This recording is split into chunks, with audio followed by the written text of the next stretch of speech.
tout va bien. Mais si la vraie paix naissait précisément là où tout vacille, regarde bien.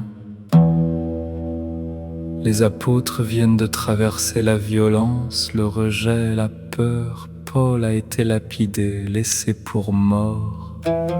Et pourtant il se relève, il marche encore, il annonce encore.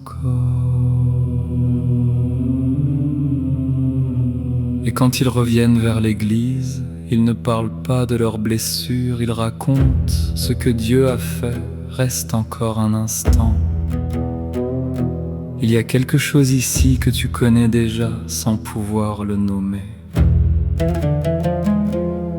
Toi aussi, il y a des moments où tu avances, mais à l'intérieur, quelque chose s'est effondré. Tu continues, mais sans élan. Tu parles, mais sans paix.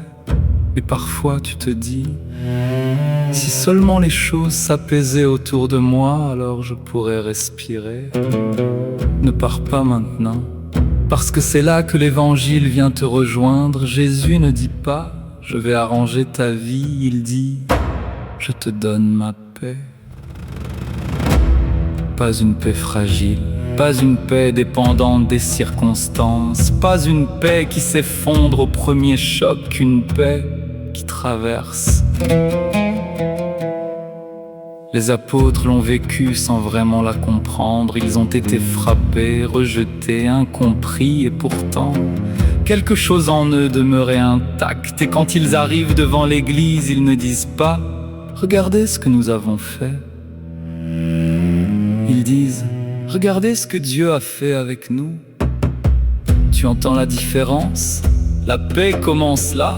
Quand tu ne portes plus tout seul ce qui t'écrase, reste encore un instant, parce que ton cœur le sait. Tu t'épuises à vouloir tout maîtriser.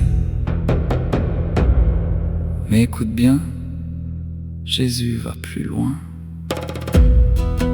Je ne vous donne pas la paix comme le monde la donne.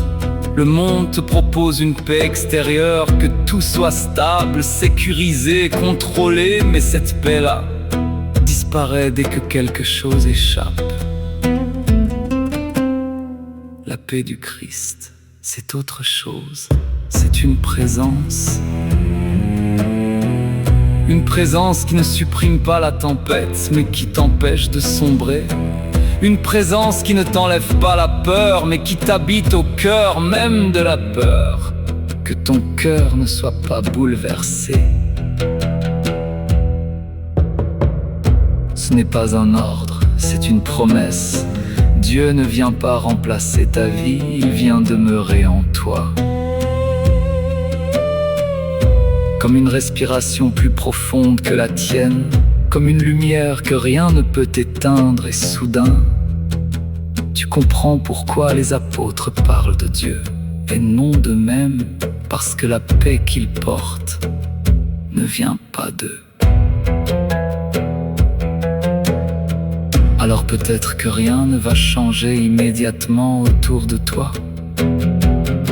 Peut-être que certaines blessures sont encore là, que certaines attentes restent suspendues, mais au cœur de tout cela, il y a une porte, une paix qui ne dépend pas de ce que tu vis, mais de celui qui vit en toi.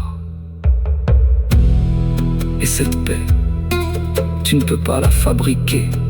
Tu peux seulement la recevoir dans le silence, dans l'abandon, dans cet endroit en toi que tu n'oses pas toujours visiter. Reste là. Parce que peut-être, en cet instant même, sans bruit, Dieu est déjà en train de te rejoindre. Et sa paix est déjà là.